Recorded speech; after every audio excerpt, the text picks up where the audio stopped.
Hello friends, प्रज्ञा smart classes में आप लोगों का स्वागत है। आज हम लोग अपनी कॉम्पिटेंट साइंस में बॉटनी को और आगे बढ़ाएंगे, जिसमें आज का टॉपिक है हम लोगों का पादप रोग, प्लांट डिसीज। जैसे कि हम लोगों को पता है बहुत सारे सूक्ष्म जीव प्रकृति में पाए जाते हैं, जैसे कि जीवाणु, विषाणु, कवक, है ना। तो इन सब के कारण मानव के साथ साथ पौधों में भी रोग होते हैं। तो उन पौधों की कुछ रोगों को आज हम लोग चर्चा में लेने वाले हैं, और साथ में आगे जाके कुछ तत्वों की कमी से भी कमियां भी परेशान करते हैं। कुछ तत्वों की कमी वाले रोग भी हम लोग आज की क्लास में पढ़ेंगे, और यदि मौका और टाइम मिलता है तो कुछ और टॉपिक शेयर किए जाएंगे। पहले तो मेन टॉपिक हम लोगों का आज पादप रोग है। तो पादप रोग में विषाणु जनित रोग, अभी हम लोग देख रहे थे विषाणु से कोरोना के कारण, कोरोना नाम के विषाणु के कारण हम लोग काफ़ी ज़्यादा परेशान हैं।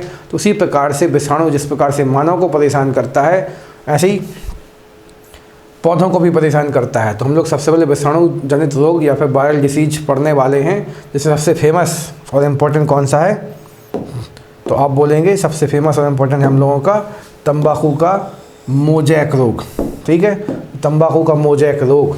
इस रोग में पत्तियां, तंबाकू तो हम लोग समझते हैं टबैको, तो इस रोग में पत्तियां सिकुड़ जाती हैं, तो छोटी हो जाती हैं। ठीक है, और पत्तियों का क्लोरोफिल नष्ट हो जाता है। आप लोग बोलोगे सर तंबाकू तो कोई नुकसानदायक चीज़ है, ठीक है, तो इसके बारे में हम लोग क्यों पढ़े? तो ये बात आप लोगों का सोचना गलत है।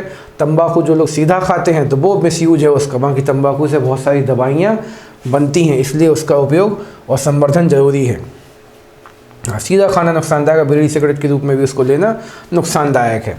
तो दवाइयों के रूप में चूँकि इसका संवर्धन जरूरी है, तो इसलिए उसके बारे में पढ़ाई करनी पड़ती है और उसके जानकारी हम लोगों को होना चाहिए। तो मोजैक रोग जो होगा वो तंबाकू के पेड़ वृक्ष की पत्तियों को जाकर अटैक करेगा, और पत्तियों का क्लोरोफिल क्या हो जाएगा? पत्तियों का क्लोरोफिल नष्ट हो जाएगा। इस रोग का कारक जो है टबैको मोजैक वायरस है। तो आपने आप लोगों को जहाँ तक पीछे बताया भी था कि हम लोगों के जो इवान बिस्की साहब थे, इवानो बिस्की साहब थे, उन्होंने सबसे पहले जो वायरस था इन्हीं तंबाकू की पत्तियों पर देखा था, और उन्होंने वायरस को नाम दिया था टबैको मोजैक वायरस, इसलिए सबसे पहले इसको भी लिखा है।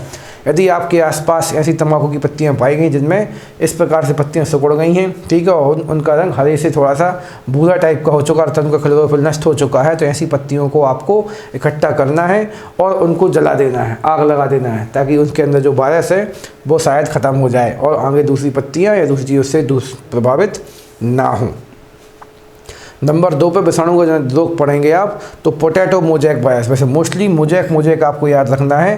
तो यहाँ पे अभी ये पोटैटो मतलब आलू का मोजैक वायरस है। तो यह रोग पोटैटो वायरस एक्स के कारण होता है। इसमें पत्तियों पे चितकबरा पड़ना आएगा। एक चीज़ आप लोगों को थोड़ा सा हम बताना भूल गए कि मुख्यतः पौधों का जब भी पौधों पे कोई रोग लगता है तो मुख्यतः उसकी पत्तियां ही प्रभावित होती हैं, क्योंकि हम लोगों को पता है कि पौधों के अंदर प्रकाश संश्लेषण पत्तियों में ही होता है, और वही उसका सबसे महत्वपूर्ण अंग होता है। और साथ में थोड़ा सा कोमल भी अंग होता है। ठीक है, जड़ और तना जो होते उतने ज़्यादा कोमल नहीं होते, और फूल पत्ती यदि गिर भी जाए तो उतना, यानी फूल और फल एक दो खराब हो गए तो कोई नुकसान नहीं, लेकिन यदि पत्तियों पर कोई नुकसान होता है तो वो थोड़ा सा ज़्यादा दुष्प्रभावित करता है। इसलिए हम लोग मुख्यतः ऐसे रोग पढ़ेंगे जो पत्तियों को ही प्रभावित करते हैं, और उनके लिए इलाज करना फिर ज़्यादा ज़रूरी हो जाता है। तो पोटैटो मोजैक वायरस ये भी जाके पत्तियों को प्रभावित करेगा। पत्तियां जो है हरी से बेचारी चितकबरी टाइप की हो जाएंगी और छोटी रह जाएंगी, पौधा भी छोटा रह जाएगा, मतलब बौनापन हो जाएगा उसमें। और इसका नाम क्या है? Potato virus x. तो मेन तो परीक्षा में ये आता है सीधा कि पोटैटो मोजैक रोग आपने पढ़ रखा है, किससे होता है? तो ऑप्शन मिलेंगे विषाणु, जीवाणु, कवक, या फिर कोई धातु की कमी, जिंक की कमी लिख दे देंगे। तो आपको याद रखना पोटैटो मोजैक, और मोजा पहन के निकलना है। किससे बचने के लिए? विषाणु से बचने के लिए। तो तंबाकू में भी मोजा लगना है और आलू में भी मोजा लगना है। आगे चलते हैं, बंकी टॉप ऑफ बनाना। ठीक है, तो बंकी टॉप ऑफ बनाना, तो यह रोग बनाना वायरस बन के द्वारा फैलेगा, तो ये भी वायरस के कारण होता है। इस रोग में पौधे जो होते हैं, इस रोग में पौधे बौने और सभी पत्तियां शिखा पर गुलाबवत इकट्ठी हो जाती हैं। मतलब हम लोग सामान्यतः देखते हैं कि हमारा जो केले का वृक्ष होता है इस प्रकार से फैला हुआ होता है, लेकिन जब इस रोग से ग्रस्त हो जाएगा पौधा तो ऊपर जाके वो पत्तियां इस प्रकार से इकट्ठी हो जाएंगी। ठीक है, तो इस रोग को हम लोग बोलेंगे बंकी टॉप ऑफ बनाना। और बंकी को हम लोग समझ लें यदि मंकी, तो मंकी को ज़्यादा क्या पसंद है? बनाना। तो एक क्वेश्चन तो सीधा यही बनता है कि बंकी टॉप ऑफ मतलब बंकी टॉप नाम का रोग किस पे होता है? तो आप बोलेंगे बनाना। तो आपको पहले तो ये याद रखना, बंकी टॉप रोग होता है बनाना मतलब केले पे। तो केला किसको पसंद है? बंकी मतलब मंकी को। मंकी जो होता है यहाँ बंक करते घूमता है। फिर दूसरी चीज़ आपको याद रखना है, ये रोग किसके कारण होता है? तो आप आंसर लगाएंगे वायरस के कारण। ठीक है, अगला रोग हम लोगों का रंग परिवर्तन है, कलर चेंज। इसको आप हरिमाहीनता भी कह सकते हैं। हरिमाहीनता मतलब क्लोरोफिल लेसनेस, कि पौधे की क्लोरोफिल नष्ट हो जाएगी। तो हरिमाहीनता एक विषाणु जनित रोग है। इस रोग में पूरी पत्ती का रोग, इस पर बुलेट पड़े हम फिर से बोल देते हैं।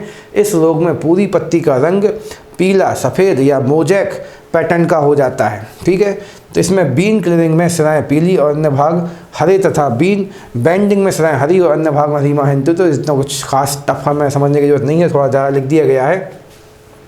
तो आपको बस ये ध्यान देना है कि यदि पत्तियां जो हैं समय से पहले हरा रंग त्याग रही हैं तो इसका मतलब भी पौधे पर किसका अटैक हुआ है, तो आप बोलेंगे बायस का अटैक हुआ है। इस रोग को आप कलर चेंज या रंग परिवर्तन हरिमाहीनता के नाम से भी जानेंगे और ये भी विषाणु के कारण होता है।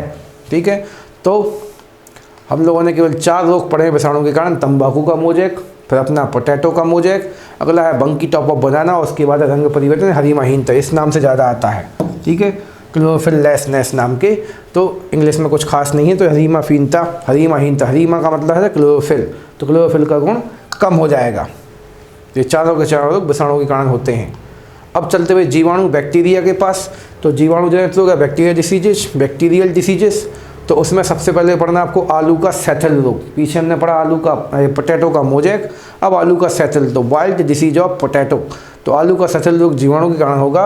इसको रिंग रोग भी कहेंगे आप, रिंग रोड नहीं, रिंग रोग कहेंगे। तो आलू पे इस प्रकार से गोल गोल चकते दिखेंगे आपको। ठीक है, या पूरा आलू इस प्रकार रहेगा, उस पर एक ऐसा गोल टाइप का रिंग बन जाएगा, तो इसको रिंग रोग भी कहेंगे, क्योंकि जाइलम पूरा का पूरा, ठीक है, जाइलम पर पूरा रिंग बन जाता है। तो हम लोगों को पता है आलू एक तना है और तने का मुख्यतः भाग जाइलम फिलोएम जैसे ऊतकों से मिलकर बनता है। तो वहाँ पे जाइलम ही मुख्य भूमिका निभाता है यहाँ पे। तो जाइलम मतलब तने पर एक भूरा भूरा रिंग मतलब ब्राउन रिंग बन जाएगा। इस रोग का कारक जो है स्यूडोमोनास सोलेनेसियरम, ठीक है, नामक जीवाणु होता है। इस रोग में पौधे का संवहन तंत्र प्रभावित हो जाएगा, क्योंकि हम लोगों को पता है जाइलम के एक संवहन ऊतक है, तो वो तंत्र प्रभावित हो जाता है। पहले तो बेसिक चीज़ आपको याद रखना है कि आलू का सैथल रोग बिल्ट डिसीज और इन पोटैटो किसके कारण फैलती है, जीवाणु के कारण फैलती है। ठीक है, लक्षण क्या है, आलू पे गोल गोल भूरे रंग के चकते पड़ जाएंगे, और किसके कारण पड़ेंगे, तो स्यूडोमोनास सोलेनेसियरम नामक जीवाणु के कारण पड़ेंगे। अगला है ब्लैक आर्म ऑफ कॉटन। तो black arm of cotton, cotton मतलब रुई या कपास। तो इस रोग का कारक भी जैंथोमोनास नामक जीवाणु है। इस रोग में पत्ती पर छोटी सी जलाद्र संरचना मतलब भूरा रंग, पत्तियां हल्की सी भूरी पड़ जाएंगी। तो ब्लैक आर्म ऑफ कॉटन भी किसके कारण होता है, जीवाणु के कारण होता है। ठीक है, तो आपको ये थोड़ा सा याद रखना है, कॉटन पर काले काले चकते पड़ जाएंगे, भूरे रंग के चकते पड़ जाएंगे, किसके कारण, जीवाणु के कारण। अगला है भैया धान का अंगमारी रोग। ठीक है, धान का अंगमारी रोग बैक्टीरियल ब्लाइट ऑफ राइस। तो यह रोग जैंथोमोनास ओराइजी नामक जीवाणु से होगा। पत्तियां ही मुख्य रूप से प्रभावित होनी है और हरी पीली लाल टाइप की होंगी, इसलिए ये वाले क्वेश्चन थोड़े से कम आते हैं, क्योंकि बस अब एक क्वेश्चन ये पूछा जाएगा जब भी कोई पादप रोग से प्रभावित है तो सबसे ज़्यादा प्रभावित होने के चांस किसके होते, तो आप आंसर लगाएं पत्तियों के। तो मेन तो आपको यहाँ पर ध्यान देना है कि धान का अंगमारी बैक्टीरियल ब्लाइट ऑफ राइस किसके कारण होता है, तो आपको आंसर लगा जीवाणु, क्योंकि ऑप्शन में जीवाणु, विषाणु, कवक और कोई धातु का नाम ही लिखा मिलेगा या धातु की कमी लिखा मिलेगा। तो आपको यही बस थोड़ा सा याद रखने का चैलेंज है कि धान का अंगमारी रोग किसके कारण होता है, तो आप बोलेंगे बैक्टीरिया के कारण। इसका हल्का है रोग, हम तुक्का ही बना रखा है, जीवों के पास ही अंग होते हैं। ठीक है, जीवों के पास ही अंग होते हैं, इसीलिए अंगमारी रोग कौन फैलाएगा, जीवाणु फैलाएगा। ठीक है, और किस में फैलाएगा, धान। और हम लोगों ने पढ़ रखा थोड़ा थोड़ा, कुछ लोग बोलते हैं ऐसा, बाकी पक्का सही नहीं है हमारे हिसाब से ये, कि धान खाने से अंगों का विकास तेज़ी से होता है। ठीक है, तो इसलिए धान में कौन सा होगा, अंगमारी, और अंग किसके पास होते हैं, जीवों के पास। इस प्रकार से रिलेट करके हमने याद कर रखा है, नहीं तो आप बार बार पढ़ेंगे, वैसे तो याद तो हो ही जाना जिस प्रकार से हमें याद है, तो आप भी इसको बार बार रिवाइज करते जाइए। साइट्रस कैंकर या साइट्रस सैंकर भी कुछ लोग इसको पढ़ना पसंद करते हैं, पता नहीं क्यों। तो साइट्रस कैंकर, और सबको पता है साइट्रस किसका, नींबू का अम्ल का नाम है, साथ में खट्टे फलों का नाम है। तो मुख्यतः ये नींबू जैसे खट्टे फलों पर देखने को मिलेगा।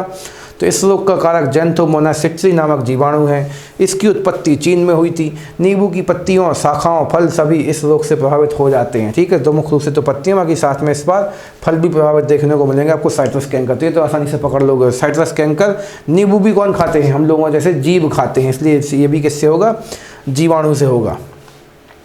आगे चलते हैं गेहूं का टुंडू रोग। ठीक है, गेहूं का टुंडू रोग, टुंडू डिसीज इन व्हीट। तो इस रोग का कारक कैरिनोबैक्टीरियम ट्रिटिकी नामक जीवाणु है तथा एंजुइना ट्रिटिकी नामक निमेटोड। तो इसमें एक निमेटोड भी आके साथ में, निमेटोड आप लोग बोलेंगे सर ये क्या, तो अभी हम लोग कुछ ही समय में अगली 2-3 क्लासों के अंदर अपना जूलॉजी जंतु विज्ञान चालू करेंगे, जिसमें हम लोग बहुत सारे जंतुओं का वर्गीकरण पढ़ेंगे। तो उसमें नंबर 3 पे हम लोग पढ़ेंगे क्या, निमेटोड पढ़ेंगे। नंबर 3 या 2 बनाम के नंबर 3 या 2 नंबर का जो जंतुओं का हमारा फाइलम होगा उसको हम लोग निमेटोड के नाम से ही पुकारेंगे, ठीक है। तो आगे चलते हैं। तो गेहूं का टुंडू रोग जो है, इस रोग में पत्तियों के नीचे का भाग मुरझा कर मुड़ जाता है। तो पत्तियां ही प्रभावित होती है, इसमें तो कोई नई बात नहीं है। तो गेहूं का टुंडू रोग किसके कारण होता है, जीवाणु कारण होता है। तो रोग तो बहुत सारे होते हैं, हमने जो ज़्यादा इंपॉर्टेंट है, ठीक है, जो परीक्षा में आने के चांस ज़्यादा होते हैं, पिछले कुछ सालों से आ रहे हैं। अब हमने ये भी देखा कि 2015 के बाद जो क्वेश्चन आते थे वो अब 2015 के बाद फिर से रिवाइज होने लगे हैं। तो वो भी क्वेश्चन ने आप लोगों से छांट के यहाँ पे शेयर किए हैं। नहीं तो सिलेबस बहुत बड़ा है, ब्रॉड है। यदि हम बायोलॉजी पूरी आपको पढ़ाएंगे तो कम से कम 3 से 4 महीने लगते हैं, मतलब उसके लिए हमें 100 से 110 क्लास चाहिए। लेकिन यहाँ पे हम लोग 20 से 25 क्लासों में ख़त्म करने की कोशिश को कर रहे हैं। तो ये मानिए हम लोग सागर में गागर भरने की कोशिश कर रहे हैं ना, गलत बोले हम तो गागर में सागर। तो हमें निमेटोड पे डाउट है तो इसको लेके आप लोग कमेंट बॉक्स में कमेंट कीजिए कि निमेटोड की सही जानकारी क्या थी, हमने कुछ गलत बताया है आपको। तो हम लोग ने भैया अभी जीवाणु ख़त्म किया है। तो जीवाणु संबंधी हम लोगों ने केवल 5 रोग पढ़े हैं। एक तो आलू का सटल रोग, ब्लैक आर्म ऑफ कॉटन, फिर धान का अंगमारी, साइट्रस कैंकर और गेहूँ का टुंडू। तो गेहूँ, चावल, साइट्रस मतलब नींबू, कपास और साथ में क्या था हम लोगों का एक आलू, ठीक है, और साथ में अपना कॉटन। इन 5 चीज़ों पे हम लोगों ने रोग पढ़े हैं किसके, जीवाणु के। और हमने अगला टॉपिक बनाया है यहाँ पे कवक की रोग, तो हम लोग पीछे पढ़ चुके थे, ठीक है। तो पौधों में तत्वों की कमी से उत्पन्न रोग, तो हम लोगों को पता है पौधे के पास भी बहुत सारे प्रकार के इस प्रकार के तत्व होते हैं। यदि इनकी कमी उसके पास हो जाएगी तो बेचारे पौधे को भी कई सारी समस्याएं देखने को मिलेंगी। तो इसमें हमने कुछ रोग लिखे हैं। तो सबसे एक चीज़ तो हम लोग ये बता दें आपको कि हम लोग की परीक्षा में सबसे ज़्यादा क्वेश्चन जो आते हैं वो जस्ते वाले आते हैं, ठीक है। सबसे ज़्यादा इंपॉर्टेंट कमी वाला तत्व कौन सा माना था हम लोग की परीक्षा में, जस्ता, ठीक, जिंक।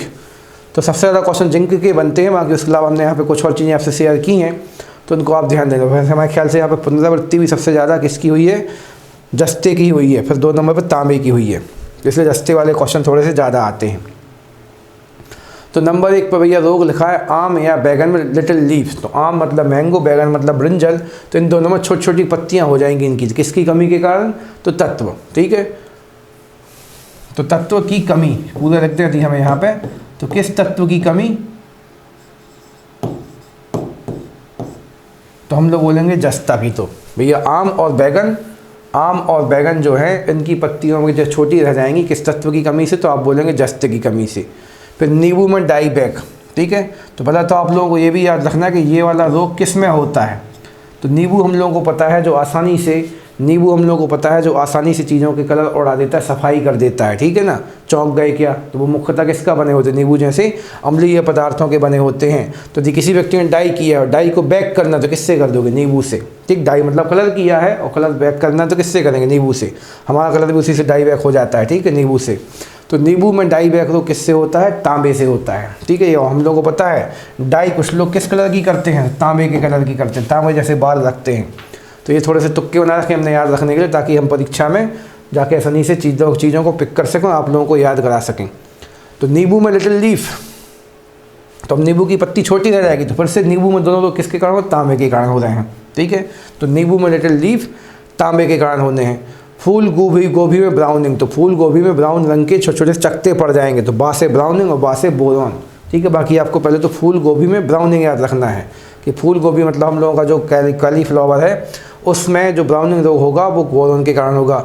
माँ से मटर, माँ से मार्स रोग किसकी कमी से होगा, तो मैग्नीज की कमी से होगा, ठीक है। लीची में पत्ती का जलना तो किसके कारण होगा, पोटेशियम। हमको सबको पता है पोटेशियम मुख्य रूप से प्याज और लहसुन जैसी चीज़ों में ज़्यादा पाया जाता है और वो थोड़े से तेज़ होते हैं और तेज़ चीज़ें क्या कर जला देती हैं। तो लेकिन वहाँ पे उसकी कमी से हो रहा है, तो हम फिर तुक्का बनाया आपको रटवाने के लिए। तो लीची में पत्तियों का जलना किसके कारण होता है, पोटेशियम की कमी के कारण, ठीक है। धान में खैरा रोग, ठीक है, धान में खैरा रोग। हम लोग के भारत की सबसे महत्वपूर्ण फसल कौन है, धान मतलब चावल, और उसी के कारण हम लोग अपनी चीज़ एक दूसरे मतलब हम लोग आत्मनिर्भर हैं अपने खाद्यान्न के मामले में थोड़े बहुत, या फिर 99% तक तो हैं हमारे ख्याल से। तो धान को लेके एक दूसरे की लोग बोलते तुम्हारी खैर नहीं, हमें ये चाहिए, खाने को चाहिए। तो तुक्का थोड़ा मज़ेदार नहीं है, लेकिन फिर भी आपको याद रखना पड़ेगा। तो धान में खैर रोग, ये भी सेम किसके कारण हो रहा है? जस्ते के कारण। तो धान हम लोगों के भारत की सबसे महत्वपूर्ण फसल है, बल्कि विश्व की भी लगभग महत्वपूर्ण फसल है, ठीक है। और हमने पीछे आपको बताया कि सभी तत्वों में सबसे महत्वपूर्ण तत्व कौन सा रहने वाला, तो आप बोलेंगे जस्ता। तो सबसे महत्वपूर्ण फसल सबसे महत्वपूर्ण तत्व से संबंधित हो रहा है यहाँ पे, जस्ते से, ठीक है। और एक जस्ता हम लोगों ने ऊपर पढ़ा था, हमने ये भी देखा कि अपने मध्य प्रदेश में मुख्यतः लोग आम और बैगन ज़्यादा पसंद करते हैं, ठीक है। और आम और बैगन एक प्रकार से महत्वपूर्ण, तो सबसे महत्वपूर्ण तत्व कौन सा है आपको याद रखना? जस्ता। तो आम, बैगन, धान, ये तीनों जो प्रभावित हो रहे हैं जस्ते से प्रभावित हो रहे हैं। बाकी धान में खैर रोग है, ये भी आपको याद रखना। आलू का ब्लैक हट रोग, तो आलू के अंदर काले काले सी आपको गुल्थियाँ टाइप की मिलेंगी, फिर पाइप टाइप की मिलते हैं, सिलेंडर रॉड्स टाइप की मिलती हैं, उसी को बोलते हैं ब्लैक हट।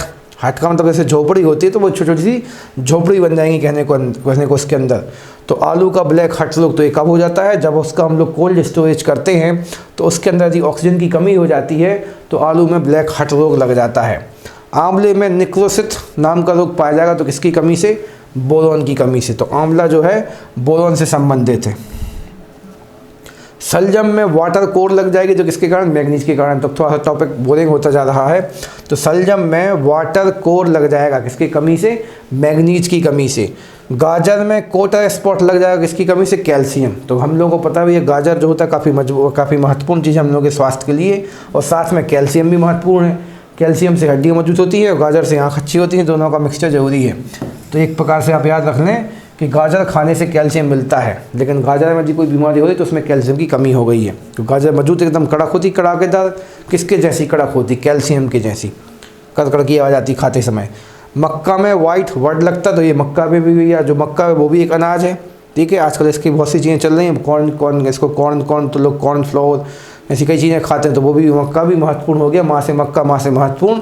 और सबसे महत्वपूर्ण तत्व आपको क्या याद रखना है? जस्ता याद रखना है। फिर अगला लिखा है आपको चुकंदर में हट रॉट, तो किसके कारण होना है? बोरोन के कारण। तो टॉपिक थोड़ा सा टफ हो गया आखिरी में, तो हमने आपको थोड़ा सा इंपॉर्टेंट टिक करने जिनको आपको ज़्यादा ध्यान देना है। एक तो मटर में मार्क्स लोग ज़्यादा आता है एग्जाम में हम लोगों के, ठीक है। ये तो धान है ही इम्पोर्टेंट। आलू भैया हम लोगों के बीच काफ़ी फेमस है, इसलिए वाला क्वेश्चन बन जाता है। और थोड़ा सा जस्ते वाले सारे लोग आएंगे इंपॉर्टेंट, वही इनको डाल के रखें आप। और नींबू का डायरेक्ट थोड़ा सा ज़्यादा इंपॉर्टेंट है। तो कुछ के तुक्के तो हम आपको बनवा पाए हैं, कुछ के नहीं बनवा पाए हैं। तो जिनको मैं टिक कर दी इनको आपको थोड़ा सा ज़्यादा बार बार पढ़ना है। बाकी पढ़ने तो पूरे, क्योंकि हमने बहुत सालों के बीच भी आपसे बहुत कम ही शेयर किए हैं। तो इतनों में से भी हमने आपसे कुछ और इम्पोर्टेंट आपको टिक करा दिए, जिनको आपको थोड़ा सा बार बार रिवाइज़ करने हैं। और जो हमने तुक्के बनाए उनको आपको रिवाइज़ करना दिया। आपको अच्छे नहीं लगे, आपने खुद बनाया, तो हमें शेयर कीजिए। हम दूसरे लोगों को आप लोगों की सहायता से याद करवाना शुरू कर देंगे। और आप लोगों का नाम बताएंगे, भाई उसने बताया था, तो आप भी अजर हो जाओगे। अमर तो नहीं बोल पाएंगे, अभी अजर हो जाएंगे। तो ये सारे रोग क्या होते हैं? तत्वों की कमी से, मतलब मुख्यतः धातुओं की कमी से। धातु तो बोलना थोड़ा गलत हो जाएगा, क्योंकि यहाँ पे ऑक्सीजन धातु नहीं है और बहुत सी बोरोन भी धातुएँ नहीं हैं। तो तत्वों की कमी से। तो अब यहाँ पे कुछ फैक्ट्स शेयर करेंगे हम आप लोगों से कि वनस्पति शास्त्र से संबंधित कुछ महत्वपूर्ण तथ्य, मतलब some facts related to botany. तो तत्व के मामले में यदि हम लोग बात करें तो कौन सा फैक्ट है? तो सबसे बड़ा आवृतबीजी। आवृतबीजी का अर्थ होगा क्या आपका? एंजियोस्पर्म, छिलके वाला बीज। तो सबसे बड़ा आवृतबीजी कौन है? तो यूकेलिप्टस। जबकि पीछे आप लोग बोलोगे कि सर आपने तो हमें सिकोया याद कराया था। तो सिकोया भैया सबसे लंबा वृक्ष तो है, लेकिन नीचे दिखा, लेकिन सिकोया क्या है भैया? नग्न बीजी, मतलब अनावृत बीजी है। जबकि सबसे बड़ा आवृत बीजी कौन है? तो यूकेलिप्टस है। अपने भारत में भी यूकेलिप्टस पाया जाता है, लेकिन सिकोया भारत में नहीं पाया जाता है। इसकी ऊंचाई लगभग में 120 मीटर 400 फीट के आसपास होती है। मीटर में 120 और फुट में 400 के आसपास। तो ये कहाँ पाया जाता है? मुख्य रूप से कैलिफोर्निया। इसे आप कोस्ट मतलब समुद्र का किनारा, तो कोस्ट रेडवुड ऑफ कैलिफोर्निया, ठीक है। हल्का सा कलर इसका लाल होता है, इसलिए इसका नाम कोस्ट रेडवुड ऑफ कैलिफोर्निया भी पड़ जाता है। आगे चलते हैं। सबसे छोटा आवृतबीजी, ठीक है। सबसे छोटा आवृतबीजी मतलब वही छिलके वाला बीज, तो अपना एंजियोस्पर्म। तो सबसे छोटा आवृतबीजी जो होगा वो कौन होगा? लैम्ना। ये मुख्यतः कहाँ पर? जल में पाया था और साथ में भारत में भी होता है, ठीक है। ये हमने लिखा भी है।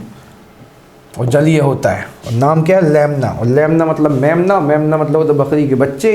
तो वो सब कैसे होते हैं? छोटे होते हैं।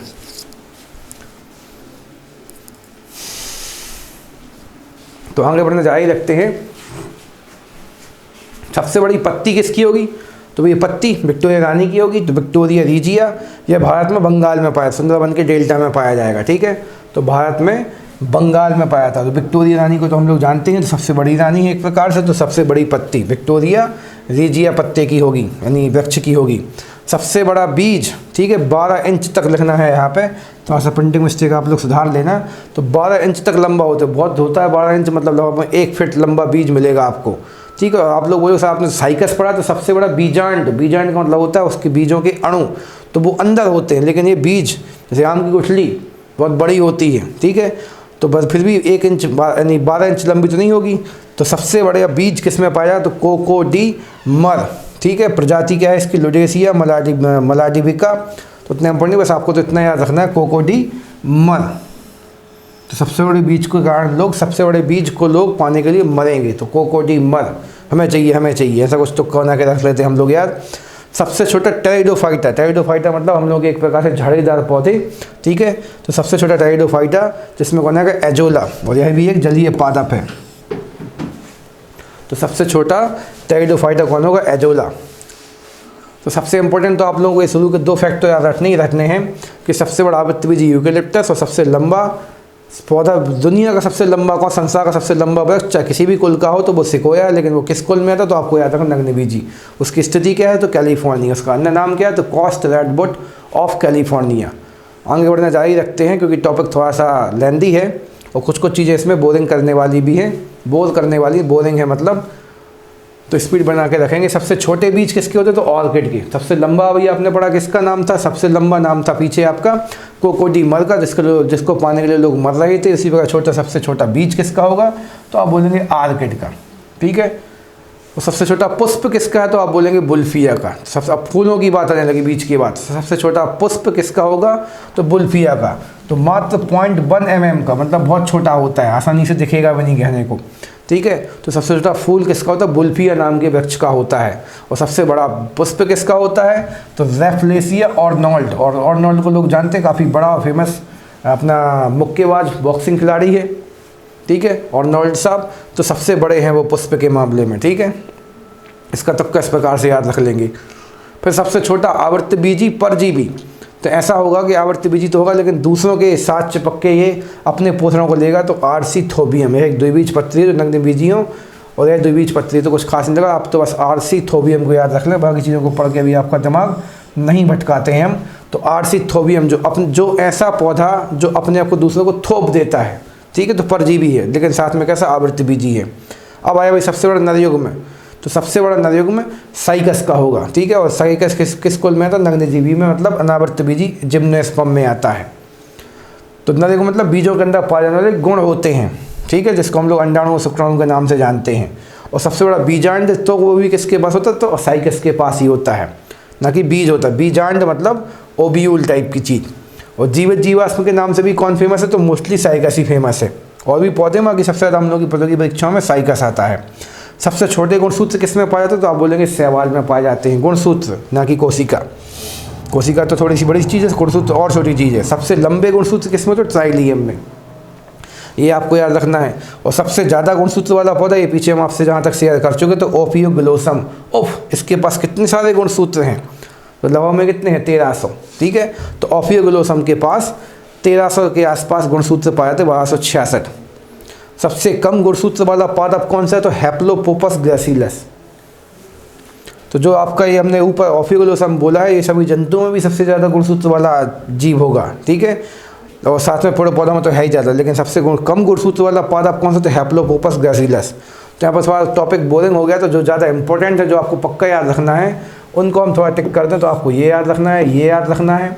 ठीक है, ये तो आपको नीचे वाले पक्का याद हैं ही हमारे ख्याल से, फिर भी इनको याद रखना और फिर इसको याद रखना है। बाकी यदि आप भूल भी जाएँ तो अभी ज़्यादा बुरा मानने की जरूरत नहीं है, बस रिवीजन करेंगे तो सारा का सारा आपको याद हो जाएगा। आगे चलते हैं अब। सबसे छोटा नग्नबीजी पादप तो फिर से कौन आएगा, तो हेप्लोपोपस ग्रैसिलस, जिसके पास अभी सबसे छोटा गुणसूत्र था, ठीक है, तो वो साथ में सबसे छोटा पादप भी है। और सबसे छोटा नग्नबीजी पादप, ठीक है, तो सबसे छोटा नग्नबीजी पादप, ये 2 बार लग गया है हमारे ख्याल से कि सबसे छोटा नग्नजीवी पादप, सबसे छोटा नग्नजीवी पादप, इसको सुधारना पड़ेगा। तो सबसे छोटा नग्नबीजी पादप जो है वो हेप्लोपोपस ग्रैसिलस नहीं होना चाहिए, फिर सबसे छोटा जो पादप होगा उसको हम लोग यहाँ से काट देते हैं। इसका आंसर हम लोग यही मानेंगे, जैमिया पिग्मिया, क्योंकि इंपॉर्टेंट सबसे छोटा नग्नजीवी पादप कौन सा है, तो आप आंसर लगाएंगे जैमिया पिग्मिया। इसको थोड़ा आप लोग भी चेक करना, कोई डाउट है तो हमें बताना। सबसे भारी काष्ठ वाला पौधा, मतलब ऐसी लकड़ी जो सबसे भारी होगी, छोटी होगी तो छोटी लेकिन सबसे भारी होगी, तो उसके पास काफ़ी घनत्व होगा, उसका नाम क्या, हार्ड बिचिया बाइंडिका। तो हार्ड को आप यहाँ पे फिलहाल भारी मान सकते हो कि कठोर होता है हार्ड का मतलब। तो सबसे भारी खास काष्ठ, जैसे हम लोगों के पास हम लोग देखते हैं लकड़ियाँ कई प्रकार की होती हैं, लेकिन कुछ उठाने में हल्की, कुछ उठाने में भारी होती हैं। तो सबसे भारी लकड़ी वाला पौधा है, काष्ठ वाला पौधा कौन सा, तो हार्ड बिचिया बाइंडिका, इसकी लकड़ी सबसे भारी होगी। सबसे हल्की काष्ठ वाला पौधा तो ओक्रोमा लेगोपस। बस ये बस इंपॉर्टेंट, हल्की वाला क्वेश्चन ज़्यादा नहीं बनता है। फिर आप लोगों ने तो पढ़ रखा, सबसे छोटी कोशिका किसके पास होगी, तो माइकोप्लाज्मा रेप्सेप्टियनिकले सेप्टिकम, जो कि एक जीवाणु है, ठीक है, जो कि एक प्रकार का जीवाणु है। फिर थैलोफाइटा है, जो कि एक जीवाणु या फिर थैलोफाइटा है, उसके बाद सबसे छोटी कोशिका होती है। हम लोग काफ़ी पढ़ चुके हैं, बाकी इंपॉर्टेंट है, साथ में इजी बन चुका है। टेनिस की गेंद जैसा फल कौन सा मिलेगा आपको, कैंथ या कैथा, ठीक है, हम लोग के भारत में भी होता है, बल्कि लोकल सभी जगह देखने को मिलेगा आसानी से सूखे क्षेत्रों में। तो टेनिस की गेंद जैसा फल होगा कैंथ या कैथा, ठीक है। और जंगल की आग किसे बोलते हैं, ढाक को। तो ढाक एक प्रकार का है अपना थैलोफाइटा, ब्रायोफाइटा, टेरिडोफाइटा मानना चाहिए मुख्य रूप से। तो घास टाइप की चीज़ होती है जिसमें आसानी से आग पकड़ जाती है और फिर जंगल को पूरा खाक कर सकते हो, ढाक कर दे खाक। तो ये भी थोड़ा सा ईजी है, ये भी ईजी है और इम्पोर्टेंट तो हो ही जाएगा। कॉफ़ी किससे मिलता है हम लोगों को, तो कॉफ़ी देने वाला पौधा होता है कॉफ़िया अरेबिका, ठीक, अपने कर्नाटक में, भारत में होता है। और कासे कॉफ़ी, और कॉफ़ी में कौन सा केमिकल होता है, फिर कौन सा अपना द्रव पदार्थ होता है, तो आप बोलेंगे कैफीन होता है। कोको देने वाला पौधा कौन है, तो आप बोलेंगे भाई थियोब्रोमा केकियो। तो भारत में कोको थोड़ा सा कम होता है, बल्कि ना के बराबर होता है, लेकिन ठीक है, कोको देने वाला पौधा आपको याद रखना, तो थियोब्रोमो कैकियो, और इसमें थियोब्रोमीन और कैफीन दोनों होते हैं। तो कोको में थोड़ा सा कॉफ़ी वाला कैफीन भी होता है, ठीक है। अफीम देने वाला पौधा, जो कि अपने भारत में अफीम काफ़ी होता है, ठीक है, तो अफीम देने वाला पौधा कौन है, तो पॉपी है। और पॉपी का अपना बायोलॉजिकल नेम क्या है, तो पेपावर सोमेनिफेरम, इसमें मोपीन होते हैं, तो ये दवाइयों के नाम है, ठीक है। कॉफ़ी में कैफीन होता है, कोको में थियोब्रोमीन और कैफीन होता है। और थियोब्रोमा से आप उसको थियोब्रोमीन को जोड़ सकते हैं, क्योंकि कोको मिलेगा आपको थियोब्रोमा कैकेओ नाम से, और थियोब्रोमीन और कैफीन इसके अंदर पाए जाएंगे। और साथ में जो लास्ट में हम लोग अफीम पढ़ रहे हैं, तो अफीम के अंदर क्या होता है, मोपीन होता है। इनको बार बार ही पढ़ना पड़ता है, कुछ के तुक्के बन जाते, कुछ के नहीं बन पाते हैं। अब आखिरी में कुछ आप लोगों से फैक्ट शेयर करेंगे। हम लोग लौंग भी काफ़ी यूज करते हैं अपने भारत में, ठीक है, जो साथ में एक संरक्षक कंजर्वेटर का काम भी करता है। तो लौंग जो है फूल की कली से प्राप्त होता है। तो लौंग का जो पौधा होता है, तो उस लौंग के पौधे पर जो फूल होगा, उस फूल की कली से हम लोग लौंग प्राप्त कर लेते हैं, ठीक है। केसर काफ़ी दुनिया की सबसे महंगी फसल होने का, महंगा उत्पाद होने का दर्जा है कई स्रोतों के अनुसार। तो केसर दुनिया की सबसे महंगी फसल है एक प्रकार से। तो वो कहाँ से मिलता है, तो पौधों के वर्तिकाग्र। तो जो केसर का फूल होगा, उसके फूल पे भी हम लोगों ने पीछे जायंग और पुमंग पढ़े थे। तो जायंग का ही एक सबसे ऊपरी भाग था वर्तिकाग्र, उस वर्तिकाग्र को ही हम लोग केसर के रूप में यूज करते हैं और विमल मसाले में डालते हैं, ठीक है। और हीरोइन, वो वाली हीरोइन जो आप लोग सोच रहे हो कि इसमें सर वो आ जाएगी कंगना रनावत, तो वो नहीं, हरी हीरोइन या फिर अफीम, ठीक, पोस्ता से प्राप्त की जाती है। पोस्ता क्या होता है, एक प्रकार का एक मतलब अफीम का जो पौधा होगा, उस अफीम के पौधे पे एक बीज होता है। उस बीज को, जिसका आकार इस टाइप का होता है, उस बीज को हम लोग क्या बोलते हैं, पोस्ते से। कॉफ़ी भी कॉफ़ी के बीज के पोस्ते से मिलेगी। उसी प्रकार से हेरोइन या अफीम भी अफीम के पौधे के पोस्ता से मिलेगा, जो कि पोस्ता एक हल्का सा पका हुआ बीज होता है और काफ़ी भुसभुसा मुलायम होता है, ठीक है। तो ये फैक्ट भी आप लोगों को याद रखने हैं। तो आखिरी के टॉपिक थोड़े से डल लेकिन इम्पोर्टेंट थे, मतलब थोड़े से बोरिंग थे, तो आपको इनको रिवाइज करना है। और कुछ चीज़ें हमने गलती से गलत बताई हैं, तो आपको कमेंट बॉक्स में हमसे शेयर करना है। और कुछ यदि आपको याद करने में दिक्कत हो रही तो आप हमसे पूछे सर आपने पढ़ा तो दिया लेकिन हमें याद नहीं हो रहा, तो हम आपको याद करने के और भी फिर अच्छे तुक्के बताएंगे ताकि आप उसको आसानी से याद रख सकें।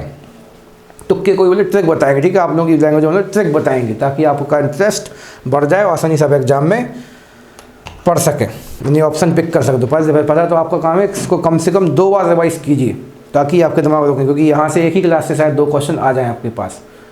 तो आज के लिए फिलहाल धन्यवाद, नमस्कार एंड बेस्ट ऑफ लक।